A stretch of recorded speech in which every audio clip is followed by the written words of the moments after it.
Nahmaduhu wa nasta'inuhu wa nastaghfiruh wa na'udzu billahi min shururi anfusina wa sayyiati a'malina may yahdihillahu fala mudilla lahu wa man yudlil fala hadiyalah wa ashhadu an la ilaha illallah wahdahu la syarikalah wa ashhadu anna Muhammadan abduhu wa safiyyuhu wa khaliluhu wa rasuluh.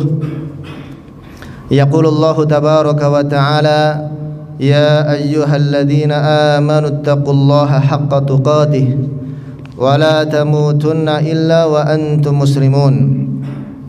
Wa qala nabiyyuna Muhammadun sallallahu alaihi wa ala alihi wa sallam fa inna asdaqal hadithi kitabullah wa khairal hadi hadi Muhammadin sallallahu alaihi wasallam wa syarrul umuri muhdatsatuha fa inna kulla muhdatsatin bid'ah wa kulla bid'atin dhalalah wa kulla dhalalatin finnar.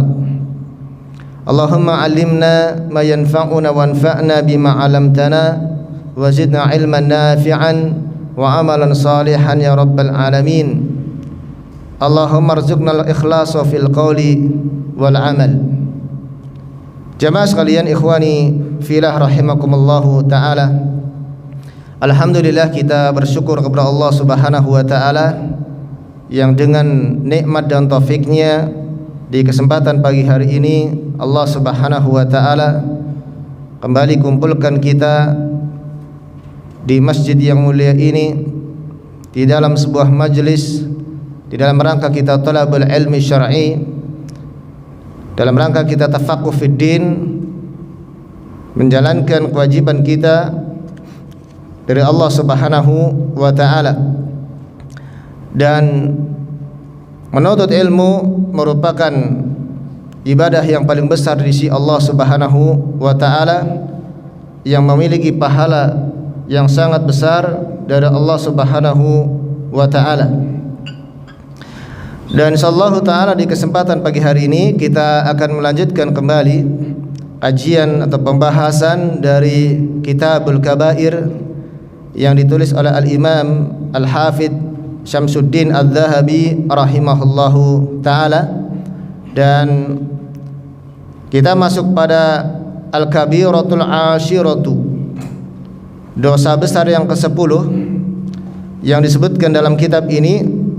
Setelah beliau menyebutkan tentang dosa besar yang ke-9, yaitu al-kadzibu 'alan nabi sallallahu alaihi wasallam, berdusta atas Nabi sallallahu alaihi wasallam di pembahasan sebelumnya. Kemudian pada al-kabiratul ashiratu, dosa besar yang ke-10 yang disebutkan oleh al-Imam Adz-Dzahabi rahmatullahi taala alaihi, beliau katakan iftaru ramadhana bila udhrin wala rukhsah. Iftaru ramadhana bila udhrin wala rukhsah, yakni membatalkan puasa Ramadan, membatalkan puasa Ramadan tanpa ada udhur dan tanpa ada hal yang membolehkan seseorang untuk tidak berpuasa di bulan Ramadan secara syar'i. Jadi tidak berpuasa di bulan Ramadan bagi seorang muslim yang mukallaf, yang akil, seorang mukallaf yang berakal. Kalau disebutkan mukallaf ya tentunya adalah seseorang yang sudah sampai balik dan dia berakal, itu mukallaf. Seorang yang dia sudah dibebankan oleh Allah Subhanahu wa taala untuk menjalankan hukum-hukum syariat. Diperintahkan oleh Allah Subhanahu wa taala untuk menjalankan kewajiban-kewajiban ibadah, salat, puasa, kemudian zakat apabila memiliki harta, dan ibadah-ibadah yang lainnya. Dan diwajibkan untuk meninggalkan semua perkara yang diharamkan oleh Allah Subhanahu wa ta'ala. Maka kalau seandainya seorang yang mukallaf, dia muslim mukallaf, kemudian dia tidak melaksanakan kewajiban yang perkara yang wajib, maka dia berdosa. Ya, karena wajib itu apa? Wajib adalah ma yuthabu ala fi'lihi wa yu'aqabu ala tarkihi. Wajib itu ketika dikerjakan dia mendapatkan pahala, namun kalau seandainya ditinggalkan maka dia berdosa. Berarti perkara yang wajib yang Allah perintahkan tidak ada pilihan kecuali dengan apa? Mengerjakannya dengan syarat dia ikhlas kepada Allah Subhanahu wa taala. Ya, kemudian menjalankan perintah Allah Subhanahu wa taala. Ini mukallaf. Ya. Maka tidak boleh seorang mukallaf dia meninggalkan sholat, tidak boleh juga berbuka puasa atau tidak berpuasa di bulan Ramadan tanpa ada udzur yang syar'i dan tanpa ada rukhsah. Apa saja udzur yang dibolehkan seorang untuk tidak berpuasa? Yang pertama sakit. Ya. Kemudian yang kedua safar. Ya. Sakit dan safar. Ya. Nah, dengan dua sebab ini, ya, maka seseorang dia dibolehkan untuk tidak berpuasa di bulan Ramadan, namun berkewajiban untuk mengqadanya di hari selain Ramadan. Wajib mengqada. Wajib mengqada. Ya, termasuk wanita ya. Wanita apabila dia haid, dalam keadaan haid ataupun nifas. Hanya saja wanita, ya, kalau haid dan nifas ketika puasa di bulan Ramadan, dia tidak berpuasa di bulan Ramadan, wajib mengqada. Namun sholat tidak wajib untuk diqada. Tidak wajib untuk diqada. Maka berbuka puasa di bulan Ramadan tanpa udzur dan tanpa ada rukhsah, ini termasuk di antara dosa yang besar di sisi Allah Subhanahu wa taala. Karena menjalankan puasa Ramadan, kita tahu ya, puasa Ramadan itu adalah salah satu di antara apa? Rukun Islam. Salah satu di antara rukun Islam. Nanti akan disebutkan hadisnya oleh Al-Imam Adz-Dzahabi rahimahullahu taala, ya, tentang bahwasanya dia bagian daripada rukun Islam. Al-Imam Adz-Dzahabi rahimahullahu taala. Tapi sebelumnya Ramadan ya, nama Ramadan ini adalah salah satu di antara nama bulan, ya, dalam kalender Hijriyah, yang berasal dari kata romdo, artinya adalah panas yang sangat, cuaca yang sangat panas. Dikatakan bahwa, ya, orang-orang Arab terdahulu menamai bulan Ramadan dengan Ramadan karena ketika menamai bulan tersebut, apa, kondisi cuacanya sedang sangat panas.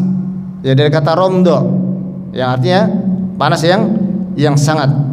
Maka kemudian dinamailah dengan nama Ramadan, sebagaimana bulan-bulan yang lainnya seperti Rabiul Awal ya.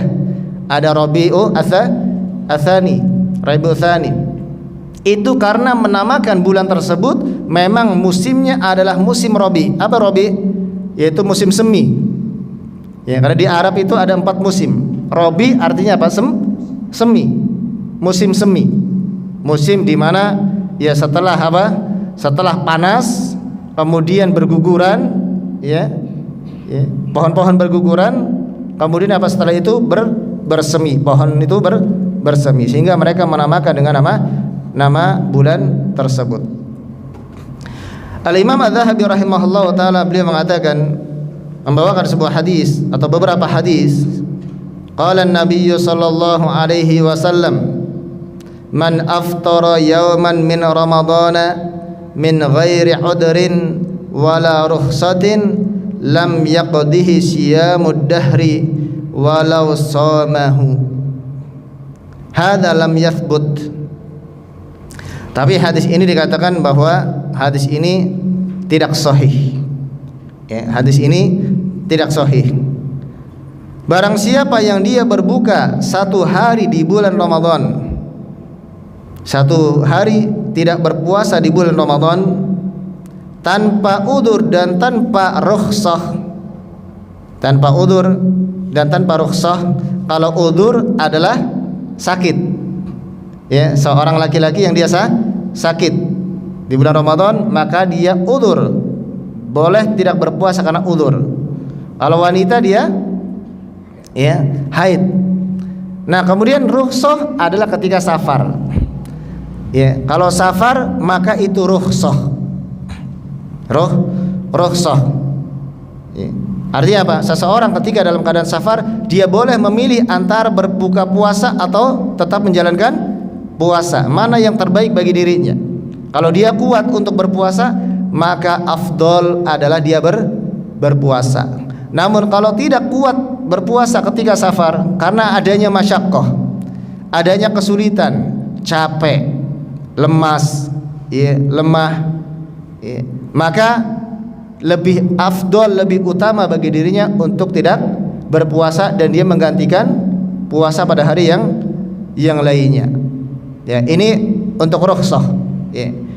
Barang siapa yang dia berbuka puasa satu hari di bulan Ramadan tanpa ada udzur dan tanpa ada rukhsah, ya, lam yaqdihi siyamud dahri walau shamahu, maka tidak bisa menggantikan atau tidak bisa diqada meskipun dengan puasa satu dahr. Ya, ini maksudnya adalah satu tahun. Walau shamahu, meskipun dia melaksanakan puasa. Barang siapa yang dia membatalkan puasa satu hari saja di bulan Ramadan dengan sengaja, ya, tanpa ada udzur, tanpa ada rukhsah, kemudian apa? Dia ingin mengganti puasa tersebut dengan apa? 1 tahun. Jangankan 1 hari, 1 tahun saja, maka Allah Subhanahu wa taala tidak akan menerima puasa tersebut karena itu termasuk dosa besar di sisi Allah Subhanahu wa taala. Tapi perlu diperhatikan bahwa ya, hadis ini sebagian ulama menyebutkan hadis ini adalah hadis yang tidak sahih, ya, hadis yang dhaif, dan hadis ini banyak dikeluarkan oleh para ulama, di antaranya di dalam oleh Al-Imam At-Tirmidzi, kemudian Abu Dawud, An-Nasa'i dan yang lainnya, dan juga Al-Imam Al-Bukhari menyebutkan di dalam kitab sahihnya, namun dengan apa? Dengan sighatut tamrid, dengan ya, muallaq, dengan muallaq. Hadis muallaq adalah salah satu di antara hadis yang dhaif. Hadis yang dhaif. Ya. Nah, ketika seseorang dia meninggalkan puasa Ramadan, ya, bagaimana hukumnya?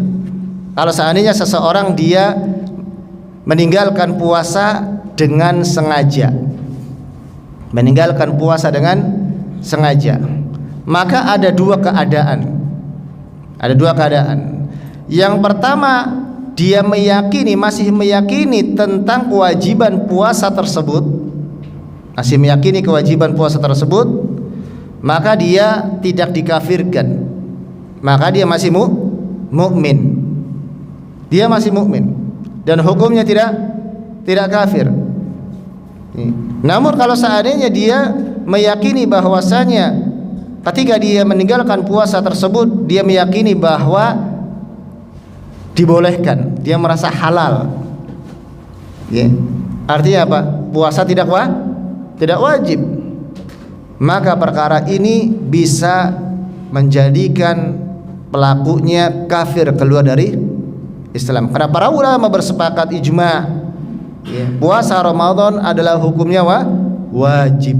Ketika dia mengatakan meyakini bahwasanya itu tidak wajib, maka dia telah mengingkari Al-Qur'anul Karim, mengingkari hadis Nabi sallallahu alaihi wasallam. Nah, ketika mengingkari tersebut, ya, kalau seandainya ya seseorang yang dia meninggalkan puasa Ramadan namun masih disertai dengan keyakinan tentang kewajibannya, namun dia sengaja, bahkan misalnya dia menampakkan di hadapan orang-orang, ya, kalau zaman sekarang ya Allah, ya, berbeda dengan tahun-tahun dahulu, ya.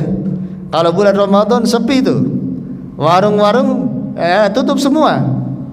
Pada zaman siapa itu? Tutup semua warung-warung, warung makan. Kalau sekarang Masya Allah buka, warung buka, ada orang yang makan di jalan, ya. Bahkan penjual-penjual juga apa? Mereka tidak menghormati tentang kesucian bulan Ramadan. Sehingga ada orang yang dia nggak puasa Ramadan, bahkan dia Muslim, namun dia ya makan di hadapan umum, bahkan ada yang yashrab dukhon, ya, merokok. Waliyadzubillah. Maka orang seperti ini dia telah melakukan dosa besar. Dia melakukan dosa besar. Namun kalau seandainya dia masih meyakini tentang wajibnya puasa Ramadan hanya saja karena hawa nafsunya, ya, ini orang-orang yang lemah meskipun badannya kuat. Orang yang lemah, ya, banyak orang katanya preman, wah, pemberani, ya, badannya kuat, puasa satu saja sehari nggak kuat, nggak kuat. Maka hukumannya adalah takzir, yaitu apa? Hakim menentukan hukuman, ya, yang cocok baginya, yang cocok baginya. Ya. Adapun kalau seandainya dia meyakini tentang, ya, tidak wajibnya puasa Ramadan, dia Muslim, nggak puasa di bulan Ramadan, dia mengatakan puasa Ramadan nggak wajib, puasa Ramadan nggak wajib, maka ya, dia ditangkap, kemudian apa? Diminta untuk bertobat sebanyak 3 kali. Kalau dia bertobat, maka selesai urusannya. Namun kalau seandainya dia tidak mau bertobat, maka al-qatlu, dihukum pancung, karena dia telah murtad. Hukum orang yang murtad adalah dipancung dalam Islam. Ya. Ini dua keadaan orang yang dia meninggalkan puasa di bulan Ramadan. Ya. Bahkan, ya, di dalam sebuah hadis, ya, disebutkan, ya, di dalam sebuah hadis yang diriwayatkan oleh Imam An-Nasa'i dalam Sunan Al-Kubra dari Abi Umamah radhiyallahu taala anhu, ya, beliau berkata, sami'tu Rasulullah sallallahu alaihi wa ala alihi wasallam yaqulu baina ana naimun id atani rajulani fa akhadha bi dab'i wa saqal hadisi wa fihi qala thumma intalaqa bi fa idza qaumun mu'allaquna bi araqihim musyaqqaqatun ashdaquhum tasilu ashdaquhum daman. Qultu man haula'i? Qala haula'i alladziina yuftiruna qabla tahillati saumihim. Dan hadis ini disahihkan oleh Al-Imam Al-Albani rahimahullahu taala. Dari Abu Umamah radhiyallahu anhu, beliau berkata, aku mendengar Rasulullah sallallahu alaihi wasallam bersabda, ketika aku sedang tidur, tiba-tiba ada yang datang kepadaku. Ada yang datang padaku, 2 orang laki-laki, fa akhadha bi dab'ayya wa saqal hadis. Kemudian menyebutkan hadis. Wa fihi qala, dan dalam hadis tersebut orang tersebut berkata, tsumma intalaqa bi.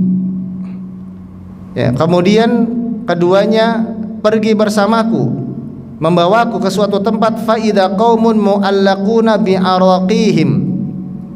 Kemudian tiba-tiba aku melihat ada sekelompok kaum yang tergantung, ya, bi araqihim, yang tergantung, ya, leher-leher mereka, musyaqqaqatun asdaquhum, dalam keadaan rahangnya itu apa?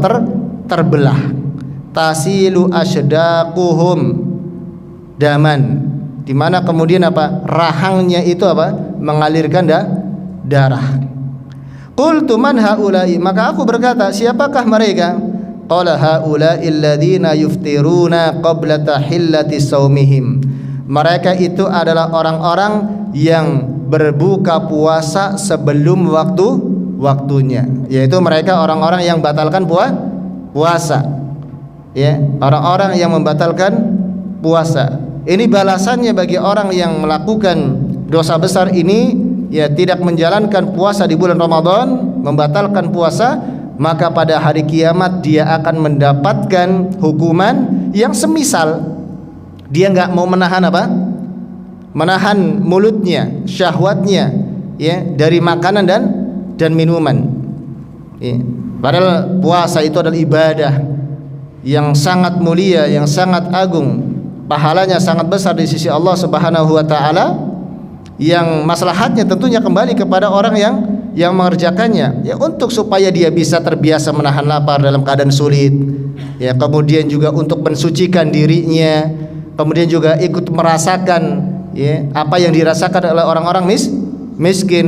Terlebih lagi adalah agar dia terbiasa ketika di suatu waktu kaum muslimin kesulitan untuk mendapatkan makanan, sehingga terbiasa dia untuk tidak makan. Maka orang tersebut mulutnya disobek, rahangnya disobek dan mengeluarkan darah. Ini pada hari kiamat, waliyadu billah.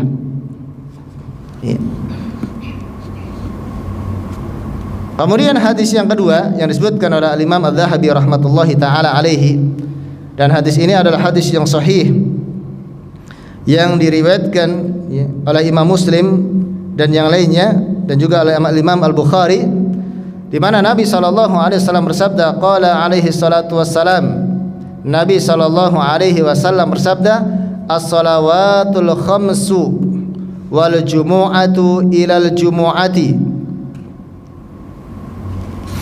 wa ramadhanu ila ramadhana kafaratun lima bainahunna majtunibatil kabairu. Nabi yang mulia alaihi salatu wassalam, beliau bersabda, salat 5 waktu, salat 5 waktu dari satu waktu ke waktu, salat 5 waktu dari satu salat kepada salat yang lainnya. Wal jumu'atu ilal jumu'ati, dan salat Jumat dari satu Jumat kepada Jumat yang lainnya, dan puasa Ramadan dari satu Ramadan kepada Ramadan yang lainnya.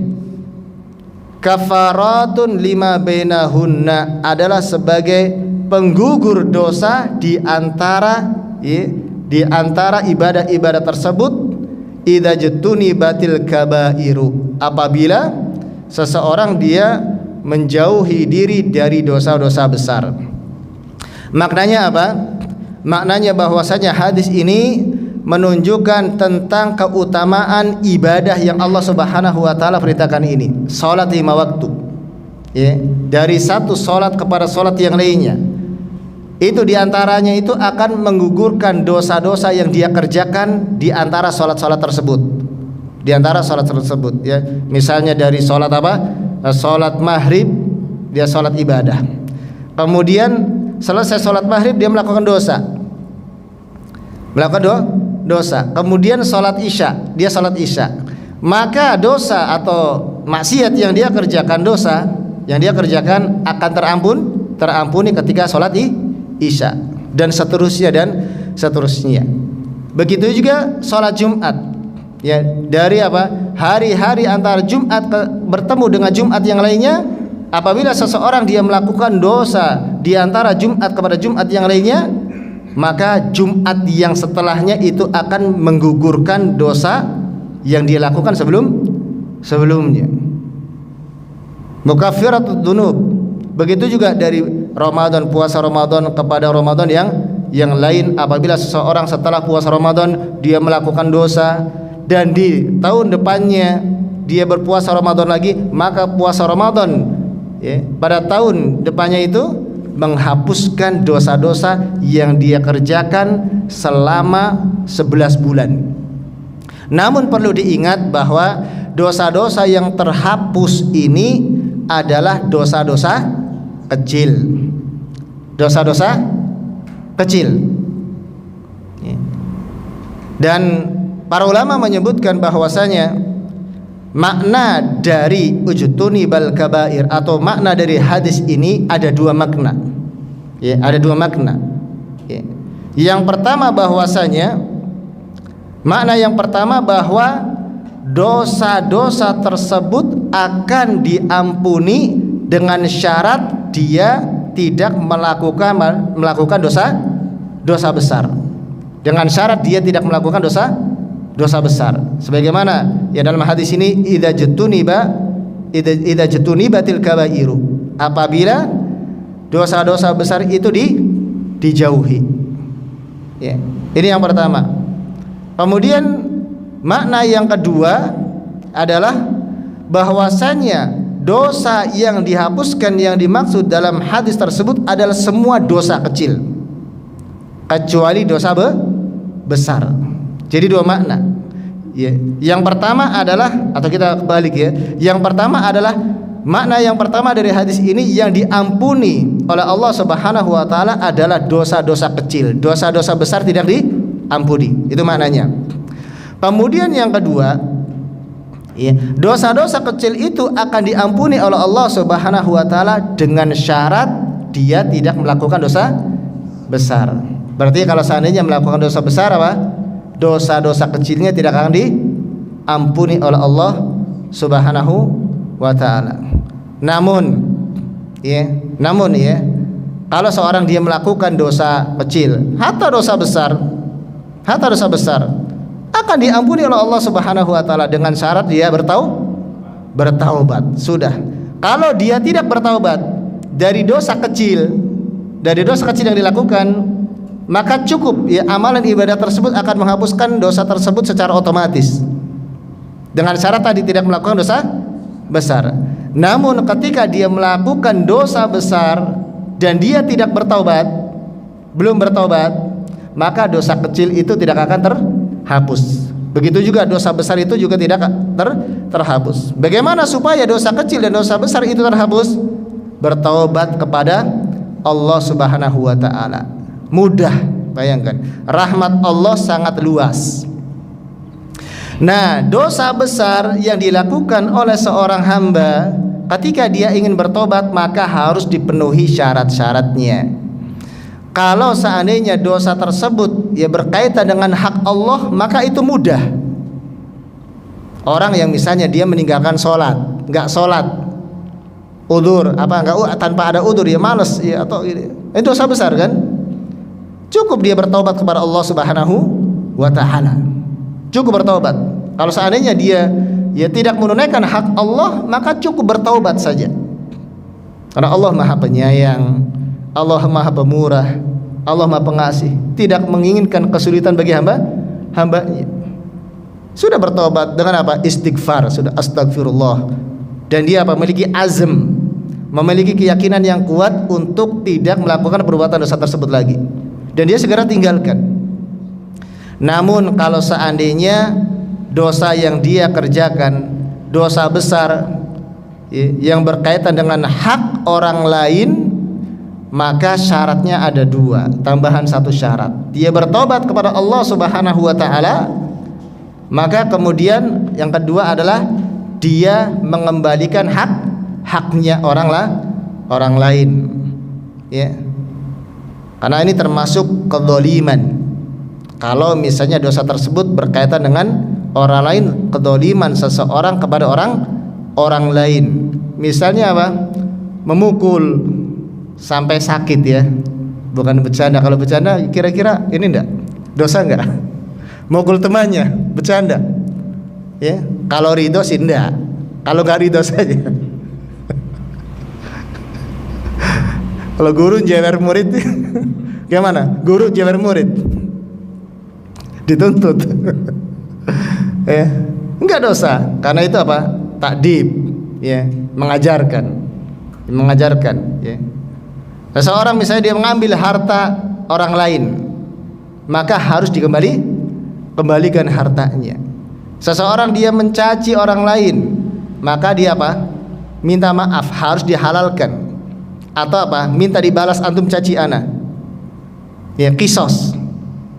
Ya, itu yang disyaratkan ketika bertobat dari dosa yang ada hubungannya dengan orang lain. Makanya hati-hati dengan perbuatan dosa ini.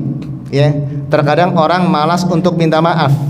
Ya, enggak mau minta minta maaf, padahal misalnya habis menggibahi fulan begini, nggak cukup beristighfar pada Allah, tapi apa harus minta dihalalkan, ya. Kalau tidak apa? Ya'ti yaumal qiyamati, datang pada hari kiamat dalam keadaan muflis, bangkrut, dalam keadaan bangkrut, ya. Yang kata Nabi sallallahu alaihi wasallam, atadruna mal muflis, tahukah kalian siapakah orang yang bangkrut? Qalu al muflisu fina man la dirhamalahu wala mata. Orang yang bangkrut di antara kami, di antara kita adalah orang yang enggak punya uang dan orang yang enggak punya harta. Itu yang dipahami oleh sahabat, ya. Itu bangkrut yang secara hissi, ya, secara hissi, ya, yang nampak. Namun kata Nabi SAW, beliau bersabda, al muflisu min ummati ya'ti yaumal qiyamati bis salati wasyami wazakati. Orang yang bangkrut dari kalangan umatku adalah orang yang pada hari kiamat datang kepada Allah Subhanahu wa taala dengan puasa, salat, dengan pahala salat, dengan pahala puasa, dengan pahala zakat, dengan pahala jihad, pahala haji, ya, pahala ya membaca Al-Qur'an, pahala bersedekah. Wa ya'ti wa qad syatama hadza wa daraba hadza wa akhadha mala hadza wa syafaka dama hadza. Namun dia pada hari kiamat dia juga membawa dosa apa? Mencaci fulan, menghina fulan, dan dia belum minta maaf, ya. Kemudian apa? Memukul fulan, mencubit fulan dengan rela dicubit, ya. Kemudian juga apa? Mengambil harta fulan, ya. Kalau ngambil harta orang itu namanya apa? Mencuri, jarang dilakukan, ya. Tapi salah satu bentuk kedoliman seseorang kepada apa? Kepada orang lain, saudaranya, ya, ya mirip dengan apa? Dalam masalah harta, zalim dalam masalah harta, dia tidak mencuri, tapi apa? Hutang tidak dibayar, atau menunda-nunda pembayaran hutang, yang sebagian diremehkan oleh kaum muslimin, bahkan oleh orang yang sudah ngaji. Menunda-nunda bayar hutang. Dia punya hutang, sudah punya uangnya, sudah jatuh temponya, dia tunda besok, padahal sudah ada waktu untuk membayar. Dan ini salah satu bentuk kedzaliman, kata Nabi SAW. Kata Nabi apa? Matlul ghaniyyi dzulmun. Matlul ghani dzulmun. Orang yang dia sudah punya kecukupan, punya uang untuk membayar hutangnya, dan dia tunda-tunda, maka dia telah berbuat zalim. Wa taqudulma fa inna dzulma dzulumatun yaumal qiyamah. Jauhilah kalian perbuatan zalim, karena sungguhnya perbuatan zalim itu merupakan kegelapan pada hari kiamat, ya. Jadi dengan beristighfar, dengan bertobat kepada Allah Subhanahu wa taala, untuk apa? Untuk, ya, agar dosa-dosa besar dan dosa kecil terampuni oleh Allah Subhanahu wa taala. Dan juga di dalam hadis ini jamaah sekalian yang dirahmati Allah taala, menunjukkan bahwasanya dosa itu ada dua macam, ya. Dosa itu terbagi dua macam. Yang pertama adalah as-shaghair, dosa-dosa kecil. Yang kedua adalah al-kabair, dosa-dosa besar. Dosa besar adalah dosa yang Allah Subhanahu wa taala memberikan ancaman dengan azab atau laknat, ya, atau akan dimasukkan ke dalam neraka, atau perbuatan dosa tersebut akan mendapatkan hukuman di dunia. Had, misalnya dipotong tangan, potong leher, ya, potong kaki. Itu ada potong leher. Iya, potong leher. Ya, kisos, pancung potong leher. Potong leher atau potong kepala? Saya ya, potong leher ya. Pancung. Ini istilah lain dari apa, Pancung. Bayangan kita pancung apa? Itu potong leher, ditebas lehernya. Itu pancung. Ya, bukan hukum bunuh kan macam-macam nanti ditusuk atau di apa ya. Ya karena itu hukuman yang terbaik, hukum bunuh yang terbaik adalah apa? Dengan memancung leher, memotong leher sekali tebas. Dengan apa? Pedang yang tajam.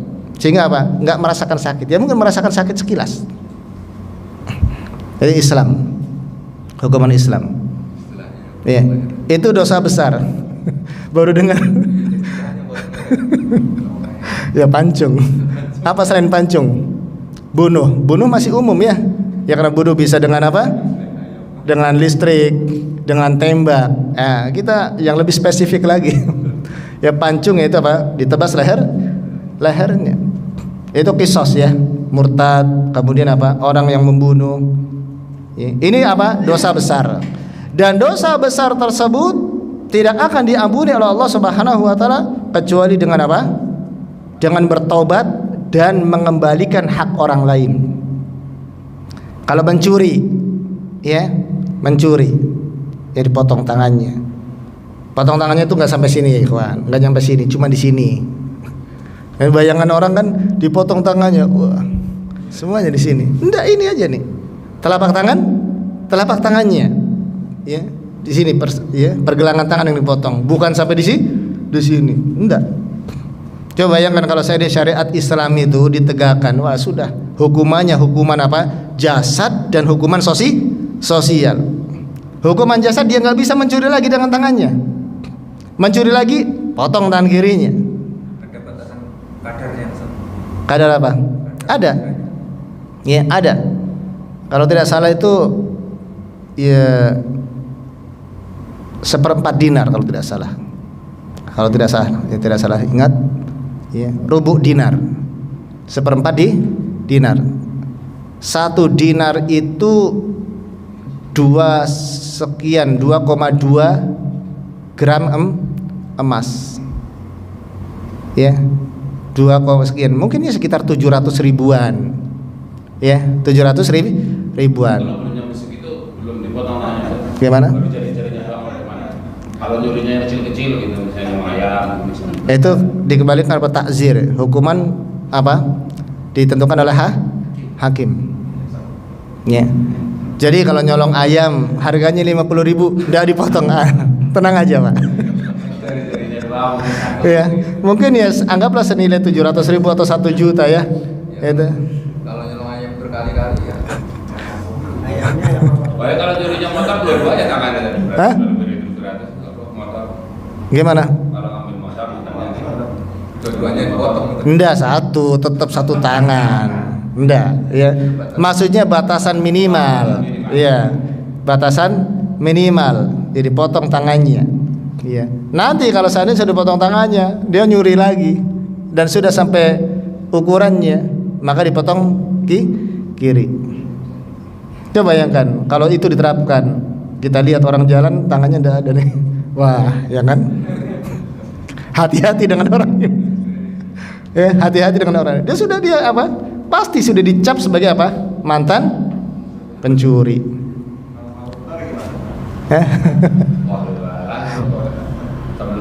Ikhtilas mukhtalisin, ya, orang-orang yang korupsi. Nah, nanti perlu dipahami tentang apa? Tentang kategori mencuri itu seperti apa.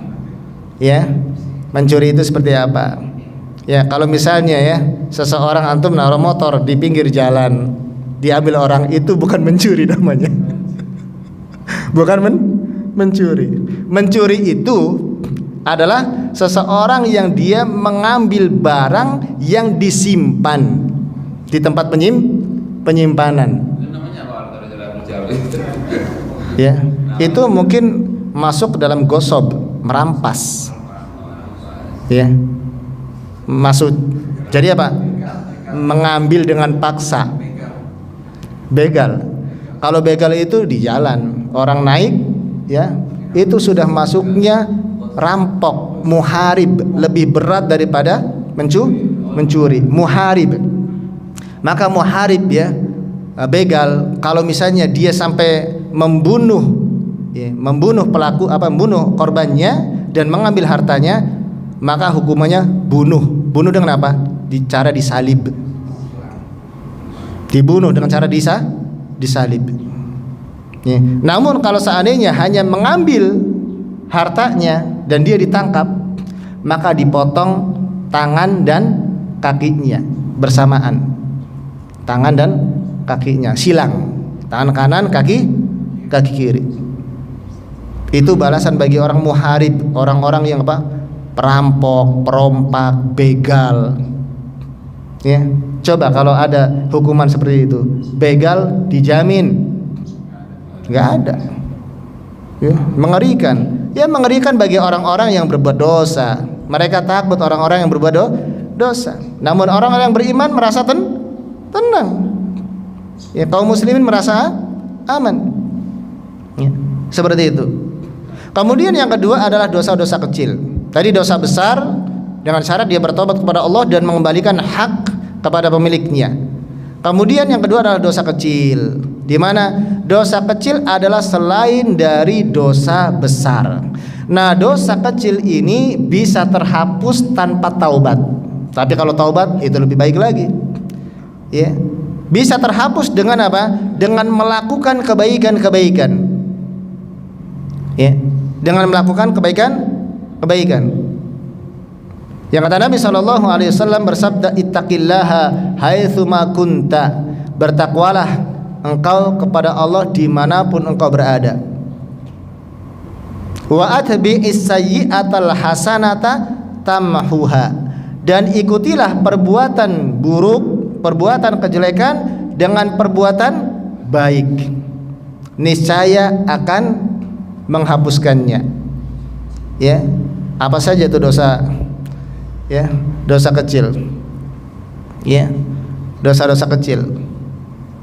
Ya. Yang nampak kebanyakan adalah dosa besar. Ya, misalnya ya, kalau misalnya ngambil harta orang, ya, uang orang misalnya 50.000, nggak bisa. Kemudian apa? Dia ganti dengan apa? Sedekah 50.000. Nggak bisa. Itu nggak akan menghapuskan. Dia harus mengembalikan 50.000. Ya, 50.000. Ya. Ya, dosa-dosa kecil misalnya dia membuang ludah di masjid atau apa ya, dosa-dosa kecil. Ya. Pandangan enak. Pandangan. Ya. Ya, perkara yang memang ada madorot, ya, madorot. Ya. Contohnya misalnya buang tikus di tengah jalan, dosa besar atau dosa kecil? Buang bangkai tikus di tengah jalan, dosa besar atau dosa kecil? Halal, Ustaz. Nun lihat banyak di tengah jalan apa? Ya, banyak tikus yang itu sengaja. Nah, ini tidak boleh, ikhwan. Karena apa? Itu mendatangkan madorot, membahayakan. Yang pertama, najis, harusnya dikubur, bisa mengenai orang. Yang kedua, bisa mencelakakan orang lain. Kenapa? Dia pasti nggak ada orang yang ketika misalnya lewat ada tikus itu dia apa? Injak, enggak pasti. Tapi orang yang melemparkan tikus, bangkai tikus itu kan berharap agar dilindas. Enggak, tapi orang akan menghindar. Dari itu apa? Membahayakan. Termasuk dosa. Tapi dosa kecil insyaallah. Termasuk dosa. Ya. Termasuk sebenarnya kalau menurut anak sendiri ya kayak polisi tidur. Ya. Di gang-gang itu tidak perlu sebenarnya. Nggak ada orang ngebut itu di gang. Dan jarang anak main di situ, jarang kejadian. Ya. Tapi kalau standarisasinya sudah diterapkan oleh pemerintah, itu ada motor tapi motornya kecil, tidak apa-apa. Ya. Ya. Taib. Ini ya dosa besar dan dosa kecil. Dosa kecil akan terhapus dengan apa? Dengan kebaikan-kebaikan yang kita lakukan. Kemudian kata beliau, wa qala alaihi salatu wassalam, bunyal islamu ala khamsin, syahadati an la ilaha illallah wa anna muhammadan rasulullah wa iqamis salati wa ita'iz zakati wa shaumi ramadan wa hajjil baiti, muttafaqun alaih.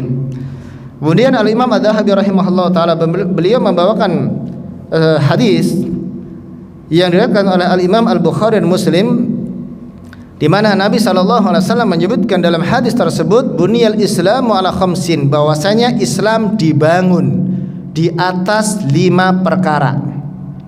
Ya, jadi Nabi SAW itu memberikan permisalan, ya, Islam dengan apa? Dengan bangunan. Dengan bangunan. Bunyal Islam, Islam dibangun, ya. Yang dibangun di atas apa? Pondasi. Namun ini maknanya adalah maknawi. Islam dibangun di atas 5 perkara. Yang maksudnya adalah kalau seandainya, ya, Islam itu atau pondasi-pondasi dalam Islam itu tidak dilaksanakan, maka Islamnya akan runtuh.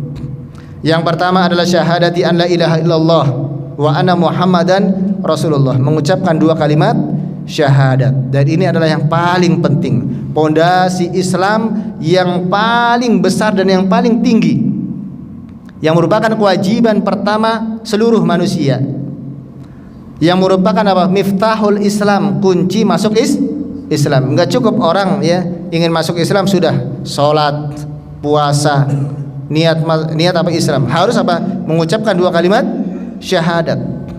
Dan ketika mengucapkan 2 kalimat syahadat, ya, dia iqrar, menyatakan dengan lisannya dan mengimani dengan hatinya. Kemudian setelah itu dia menjalankan kewajiban-kewajiban yang Allah wajibkan. Kemudian yang kedua, melaksanakan salat. Dan salat itu disebutkan dalam hadis apa tiangnya? Agama. As-salatu imaduddin, faman aqamaha faqad aqamaddin, wa man hadamaha faqad hadamaddin. Salat itu tiangnya agama, ya kan, rukun dia, tiang. Barang siapa yang dia menegakkannya, maka dia telah menegakkan agamanya. Dan barang siapa yang dia meruntuhkan salat, tidak mengerjakan salat, maka, ya, dia telah meruntuhkan agamanya. Nih, bahkan kata Nabi sallallahu alaihi wasallam, ya, al-ahdul ladzi bainana wa bainahumus salat faman tarakaha faqad kafara. Ya, dan ini sudah kita bahas, ya, tentang masalah meninggalkan salat. Wa itaiz zakat, dan membayar zakat. Ini penting, ya. Penting, bukan hanya sedekah yang sunnah-sunnah saja yang dikerjakan, tapi seseorang yang dia sudah, ya, memiliki harta sudah sampai 1 nisab, yaitu apa? 83 atau 85 gram emas senilai itu, ya, maka wajib mengeluarkan zakat kalau sudah, ya, dia tahan selama 1 tahun, dia sudah simpan selama 1 tahun. Dan ini zakat yang wajib. Jangan sampai jamaah sekalian rahmat Allah Subhanahu wa taala, karena kita tahu di kota banyak yang kaya, banyak yang punya harta, ya. Tunaikan dulu yang wajib, ya. Yang sunnah belakangan, yang wajib dulu. Tunaikan haknya supaya harta kita bersih, nggak jadi malapetaka. Adapun yang sunnah, maka itu sebagai ziyadah, tambahan-tambahan pahala. Jangan bersedekah sunnah, ya, di masjid misalnya, atau ke orang miskin misalnya, yang sunnah, yang wajib nggak dijalankan.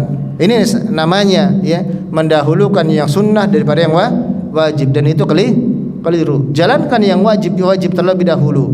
Kalau sudah yang wajib kita kerjakan, ya sudah tertutupi semuanya, karena ini yang pokok, maka kemudian sedikit-sedikit kita amalkan yang sunnah. Berlatih untuk sedekah, salat 5 waktu kita kerjakan full dahulu, dirutinkan. Kemudian setelah itu apa? Tambahkan sunnah sedikit demi sedikit. Jangan langsung apa? Banyak. Kita nggak akan kuat dan mudah bosan. Sedikit demi sedikit. Dan seterusnya. Wa shaumi ramadhana wa hajjil bait, dan berpuasa di bulan Ramadan dan berhaji ke Baitullah apabila mampu. Dan syahid dari hadis ini adalah wa shaumi Ramadan, di mana shaum Ramadan adalah merupakan bangunan, salah satu di antara bangunan Islam, nggak boleh kita tinggalkan. Tadi hukumnya kembali tadi, kalau dia nggak puasa Ramadan, ya, dengan sengaja, tapi meyakini masih wajib, maka dia dosa besar, terancam masuk neraka meskipun gak murtad. Namun kalau seandainya dia meyakini puasa Ramadan gak wajib, maka dia apa? Kafir, bisa kafir, dia kafir, ya, dan akan kekal dalam neraka waliyadzubillah. Dan berhaji ke Baitullah apabila mampu. Nah sekarang jamaah sekalian, haji susah. Orang yang punya harta juga belum tentu bisa langsung haji, kecuali dengan haji apa? Furoda ya. Haji furoda 300 juta. Tahun ini langsung berangkat. Hah? Ya, hati-hati. Ya. Tahun ini langsung berangkat. Kalau memang punya uangnya, ya, maka berangkat. Kenapa? Sudah wajib. Ya, sudah punya kemampuan, kan wajib. Ya. Namun kalau misalnya, ya, hanya punya uang untuk ya, untuk ikut pemerintah yang harus nunggu berapa tahun? 20 tahun. 25 tahun. Nambah banyak, nambah lama. Maka lebih baik umroh dulu. Lebih baik umroh. Kenapa? Karena sebagian ulama mengatakan umroh hukumnya wajib. Sebagian ulama mengatakan umroh hukumnya wajib. Sebagian ulama mengatakan hukumnya sunnah. Ya kita ihtiyaton, berhati-hati, sehingga ya ambillah pendapat yang mengatakan wajib. Berhati-hati, mengambil pendapat yang paling berhati-hati, ya. Dan ibadah yang dengan harta kita, ikhwan, itu gak akan mengurangi harta kita. Sekali-kali tidak akan mengurangi harta kita, justru malah akan menambah harta kita. Akan bertambah, berkembang harta kita kalau seandainya kita, ya, kita gunakan untuk beribadah kepada Allah Subhanahu wa taala. Wa qala Hammad bin Zaid an Amr bin Malik an-Nukri an Abil Jauzai an Ibnu Abbas qala ural islami wa qawaidud dini thalathatun syahadatu an la ilaha illallah was salatu wa shaumu ramadan faman taraka wahidatan minhunna fahuwa kafirun wa tajiduhu katsiral mali wa lam yahujja wa lam yuzakki wa la yahillu damuhu. Dari Hammad bin Zaid, ya. Hammad bin Zaid dari Amr bin Malik an-Nukri, dari Abul Jauza, dari Abdullah bin Abbas, dari Abdullah bin Abbas, ya. Dalam di sini Al Imam Ad-Dahabi menyebutkan dengan sanadnya, ya.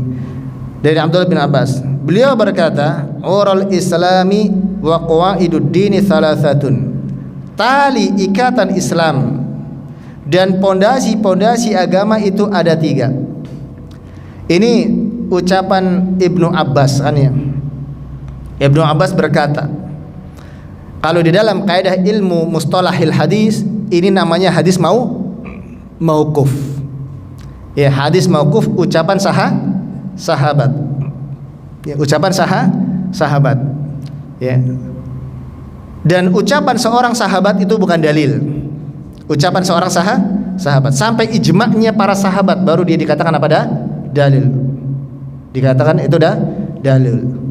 Namun kalau seandainya seorang sahabat, ya, beliau berkata di dalam masalah agama, dalam masalah akidah, maka kata para ulama dihukumi marfu. Marfu itu apa? Merupakan apa? Ucapan Nabi SAW. Kenapa? Karena, ya, seorang sahabat tidak mungkin berbicara di dalam masalah akidah, ya, itu apa? Dari pendapatnya sendiri. Ini kalau dalam masalah akidah, termasuk dalam hadis ini, ya. Namun kalau misalnya sahabat mengatakan tentang masalah hukum, ya, masalah hukum ini masuk dalam hadis mauquf, ya, yaitu pendapat sahabat, tidak dihukumi apa? Marfu kepada Nabi SAW, kecuali dengan beberapa lafaz, ya. Kalau sahabat mengatakan minas sunnati, termasuk sunnah, nah, berarti apa? Itu, ya, dinisbatkan kepada Nabi SAW. Atau misalnya sahabat mengatakan kunna naf'alu fi ahdi Rasulillah, dahulu kami mengerjakan, mengamalkan ini pada zaman Nabi SAW. Nah, ini termasuk apa? Hadis yang marfu. Tali ikatan Islam dan pondasi-pondasi agama ada 3. syahadatu an la ilaha illallah, bersyahadat la ilaha illallah, wassalatu dan salat, wasaumu Ramadan dan puasa Ramadan, dan kita tahu bahwasanya tali ikatan Islam, kaidah-kaidah agama itu tentunya ada 5 tadi kan, ada 5. Hanya saja beliau menyebutkan mungkin dari sisi bahwasanya ini juga yang paling penting, ya. Karena salat, puasa ini semua bisa dilakukan oleh setiap kaum muslimin yang mukallaf. Adapun zakat tidak bisa dilakukan oleh semua orang, hanya orang yang punya harta. Begitu juga haji. Faman taraka wahidatan minhunna fahuwa kafirun. Barang siapa yang dia meninggalkan salah satu dari ketiga hal tersebut, maka dia kafir. Tadi sudah kita rinci, kalau seandainya dia meyakini tentang apa? Tidak wajibnya puasa, salat dan syahadat la ilaha illallah. Wa tajiduhu katsiral mali wa lam yahujja wa lam yuzakki. Dan engkau mendapati banyak orang yang dia memiliki banyak harta, tapi dia tidak melaksanakan haji, dan dia tidak mengeluarkan zakat. Bagaimana hukumnya? Sudah punya uang, punya harta, sudah wajib haji, tapi dia enggak haji, ya. Dia tidak mengeluarkan zakat, ya maka hukumnya sama seperti tadi, sebagaimana disebutkan oleh para ulama, ya, dia telah berbuat dosa besar, tapi enggak sampai murtad. Oleh karena itu beliau mengatakan wala yahillu damuhu, dan tidak halal darahnya, artinya tidak kafir. Orang yang halal darahnya adalah orang yang murtad.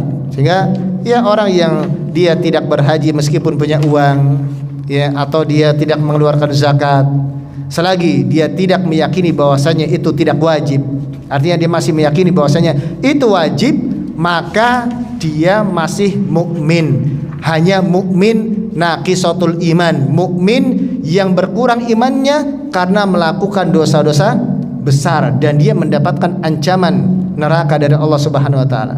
Ancaman, ya. Allah bisa kalau berkehendak memasukkan neraka, namun nanti dikeluarkan masuk ke dalam surga. Kalau Allah berkehendak, Allah langsung ampuni. Ini akidah Ahlussunnah wal Jamaah. Kemudian wa anin Nabi sallallahu alaihi wasallam man lam yada' qaula zuri wal amala bihi wal jahla fala hajata lillahi bi an yada'a ta'ama wa syaraba. Hadis yang sahih dari Nabi sallallahu alaihi wasallam, barang siapa yang dia tidak meninggalkan ucapan dusta, wal amala bihi, dan ya tidak meninggalkan, ya, perbuatan ucapan dusta, wal jahla, dan dia tidak meninggalkan, ya, perbuatan kebodohan, kesia-siaan, fala hajata lillahi, maka Allah tidak membutuhkan, ya, bi an yada'a ta'ama, dia meninggalkan makan, wasyaraba, atau meninggalkan minum. Artinya apa? Ini hadis yang sering dibawakan ketika di bulan Ramadan. Ketika puasa bukan hanya sekedar apa? Bukan hanya sekedar nahan lapar, nahan minum, nahan syahwat, tapi harus juga menahan di lisan. Jangan mengucapkan perkataan yang dusta, berbohong. Ya, sah nggak puasanya kalau orang berbohong? Secara hukum sah, tapi nggak ada pahalanya. Ya, nggak ada pahalanya. Artinya sudah batal. Ya. Tapi apakah dia wajib untuk mengqadha? Enggak. Tapi nggak ada pahalanya. Ini termasuk di antara perkara yang merusak pahala puasa. Ya, artinya beliau membawakan, ya, hadis ini agar, ya, puasa, ya, selain kita untuk apa? Selain seorang muslim itu harus menjalankan puasa dan tidak boleh membatalkan puasa tanpa udzur, namun ketika puasa juga dia harus menjaga lisannya, ya, menjaga pikirannya dari hal-hal yang dapat membatalkan pahala puasa. Wa 'ani Nabi sallallahu alaihi wasallam qala ragima anfu mri'in adraka syahr ramadhana falam yughfar lahu.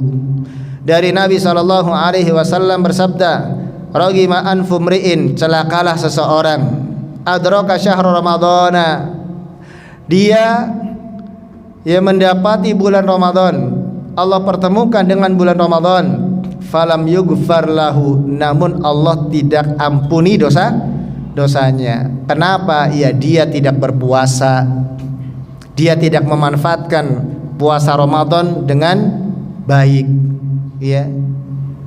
Puasanya mungkin ya tadi sama seperti dia puasa nahan lapar pagi siang, ya. Akan tetapi dia melakukan hal-hal yang bisa membatalkan atau melakukan dosa besar, sehingga puasanya tidak ada nilainya di sisi Allah dan Allah tidak ampuni. Dan ini juga menunjukkan bahwasanya puasa Ramadan itu juga menjadikan sebab datangnya ampunan dari Allah Subhanahu wa taala. Ya, man shoma ramadhana imanan wa ihtisaban ghufira lahu ma taqaddama min dhanbi. Barang siapa yang dia berpuasa Ramadan dengan didasari keimanan, kata para ulama, iman maksudnya adalah meyakini wajibnya puasa Ramadan, wahtisaban, dan dia mengharapkan pahala dari Allah, maka Allah akan ampuni dosa-dosanya yang telah lalu. Wallahu a'lam, mungkin di sini maksudnya adalah dosa besar atau dosa kecil, ya.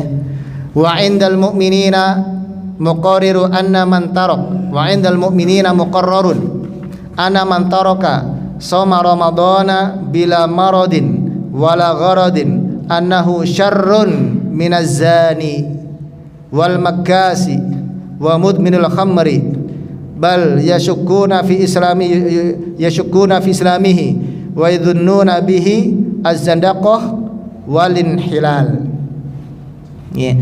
Dan kaum muslimin, para ulama telah menetapkan, ya, orang-orang yang beriman, para ulama telah menetapkan bahwasanya barang siapa yang dia meninggalkan puasa Ramadan, batal puasa Ramadan, enggak puasa Ramadan, bila maradin wala gharadin, tanpa ada udur dan tanpa ada rukhsah, bukan karena sakit, bukan karena safar, annahu syarrun minaz zani, maka dia lebih buruk dari orang yang berzina.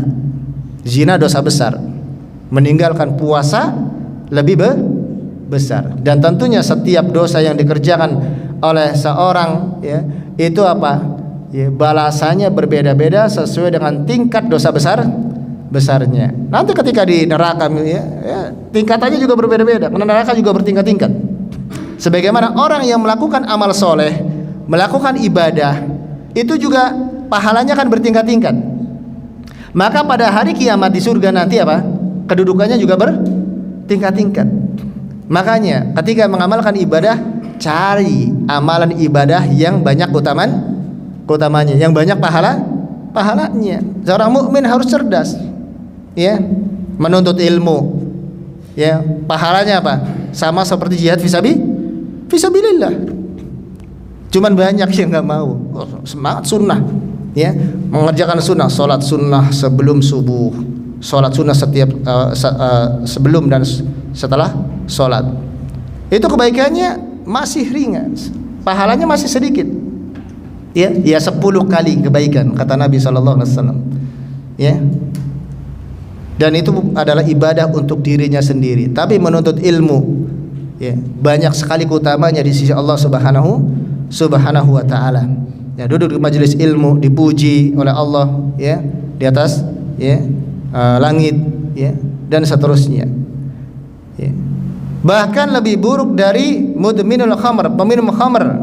Bal yashukuna fi islamihi, bahkan, ya, kaum mukminin dan para ulama, orang-orang yang beriman, dia akan apa? Meragukan keislaman orang yang meninggalkan puasa. Meskipun tidak menghukumi kafir, tapi ragu nih dia Islam atau bukan. Ya, enggak sholat, enggak puasa, ya, enggak puasa Ramadan. Wa yadhunnuna bihi al-zandaqah walin hilal. Dan orang-orang yang beriman akan apa? Menyangka bahwasanya orang tersebut apa? Munafik. Pada zaman dahulu seperti itu. Orang yang meninggalkan, ya, kewajiban melakukan dosa besar, ya, dianggap sebagai apa? Ya, orang yang fasik, ya. Kemudian orang yang diragukan keislamannya, yang dia dianggap tidak adil, tidak bisa dijadikan sebagai apa? Saksi, ya, saksi pernikahan, ya.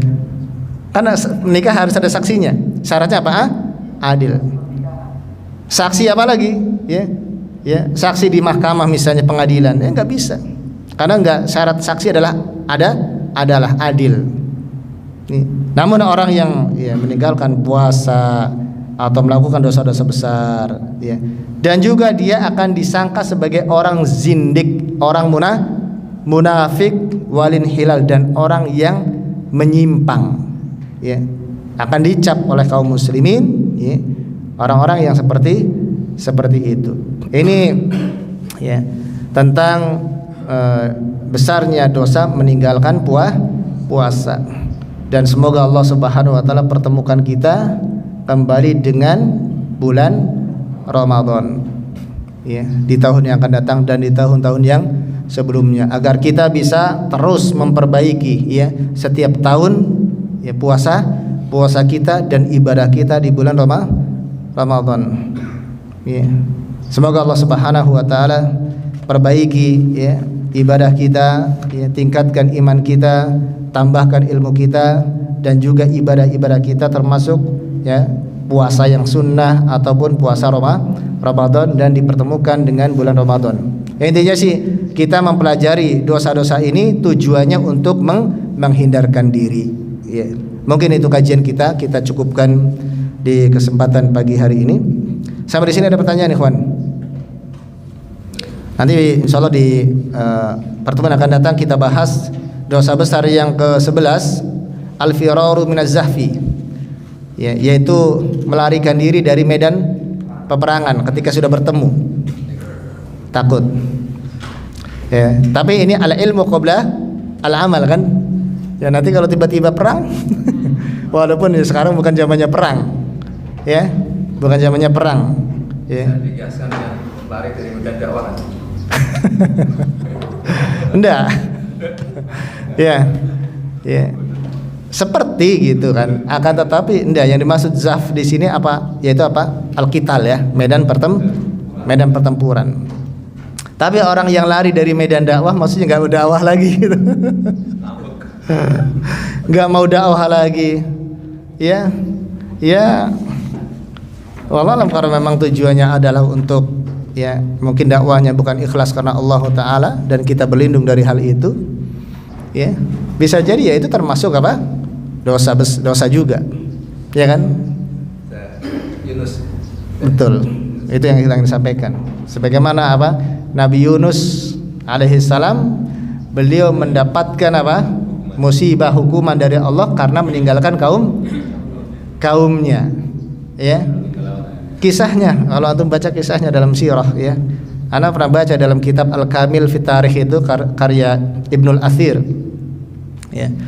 Itu apa? Nabi Yunus itu kan diutus ke sebuah kaum di Irak, Apa namanya? Kaumnya namanya? Lupa, Kemudian didakwahi, tidak ada yang mau beriman. Tidak mau, ada yang mengikuti Nabi sallallahu alaihi wasallam. Ini kok kelihatannya lagi ada yang purik ini. Lagi ada yang purik. Kemudian apa? Sehingga apa? Nabi Yunus pun apa?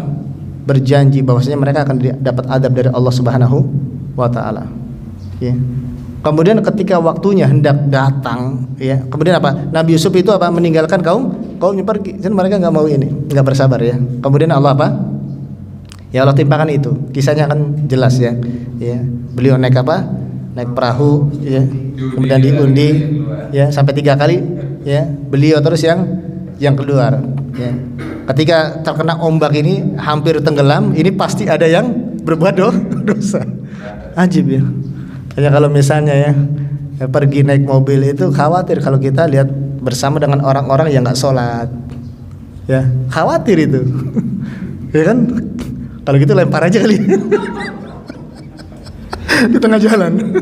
Jangan dikiaskan, itu tidak boleh. Mogok misalnya banyak pecah ini, banyak pecah gitu di tengah jalan. Ini kayaknya nggak enak nih, gitu. Lempar. Ini ada yang maksiat ini.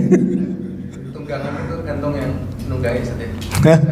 Ada namanya perbuatan dosa itu berpengaruh terhadap apa? Termasuk yang ada di dalamnya. hewan tunggangan. Iya, termasuk itu, ya, termasuk penduduk negeri juga. Kalau seandainya ada orang soleh dan ada orang yang banyak rusak, Allah akan mengadab, walaupun ada orang solehnya, mengadab. Tapi orang solehnya nanti dibangkitkan sesuai dengan amalannya, dan itu sebagai pengukur dosa-dosanya dan meningkatkan derajatnya di sisi Allah Subhanahu wa taala. Kalau meninggalkan dakwah, ya seperti Nabi Yunus, ya. Dan kisah kepada kaum Ninawa di Irak, ya, Ninawa, kaumnya namanya Ninawa, ya. Jadi kemudian ketika sudah mau datang azab, langit dalam keadaan gelap siang hari, mereka beristighfar, taubat semuanya, beristighfar kepada Allah Subhanahu wa taala, sehingga kemudian azabnya tidak diturunkan oleh Allah. Pada sebentar lagi turun azab, sudah gelap, mereka takut. Kemudian langsung beristighfar, bertobat dan beriman kepada Allah. Kemudian hilang awan gelap tersebut, ya. Azab tidak diturunkan oleh Allah Subhanahu wa taala. Ini taubat, istighfar, keimanan, salah satu atau satu-satunya yang dapat menyebabkan hilangnya musibah, malapetaka, bencana. Ya, bencana, musibah kita tahu sebabnya adalah dosa. Setiap kali kita berbuat dosa, istighfar. Kita nggak akan lepas dari dosa. Istighfar, bertaubat kepada Allah Subhanahu wa taala. Ya. Tapi cukup ya. Ada pertanyaan? Menanggapi tadi masalah kita sholat puasa, kalau kita dusta itu pahalanya kita akan hilang itu dustanya itu maksudnya sengaja atau mungkin karena tidak sengaja atau mungkin dusta yang karena dipaksa segala macam itu, ini aja kategorinya gimana dustanya yang menghilangkan puasa? Taib. Ya, Nabi SAW kan menyebutkan secara mutlak, ya, qauluz zur, yaitu perkataan dusta. Dusta apa saja, ya, baik disengaja ataupun tidak disengaja. Tapi apakah ada orang yang dusta tanpa sengaja? Gitu loh. Ada. Hanya bermain-main. Ya.